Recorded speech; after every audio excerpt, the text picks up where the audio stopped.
E kam qef kur e kash mëngjes, po këtu në Suedi nuk ka shumë hurma të ardhura nga se nuk prodhohen, por ju keni fatin e madh që keni hurma dhe nuk duhet ta lini. Dhe janë nga frutat me nivelet më të ulta të pesticideve të gjetura. Prandaj duhet i konsumoni se është një ligjë shumë e fortë kjo, ku nuk ka pesticide është shumë mirë. Sidomos hurmën farzez. Hurma farzez, ajo që është dhe laroshe me të zezë brenda edhe portokalli brenda, edhe e butë është më e pak e dëmshme për stomakun, ka nivele 2.5 dhe 3 fishta antioksidantëve, të niveleve më të larta të antioksidantëve. Pra, ta zgjedhim që t'jetë e butë dhe farzez, kjo është hurma më e mirë që duhet të zgjedhim në tregës, është ajo tjetra e forta edhe farzeza.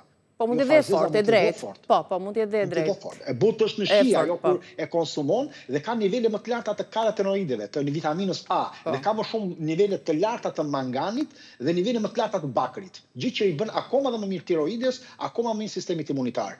Por, patjetër që mos e konsumojmë shumë, se konsumimi i tepërt i hurmës ndonjëherë na sjell kapslëk, në vend që na sjell i shkarkim, na sjell kapslëk.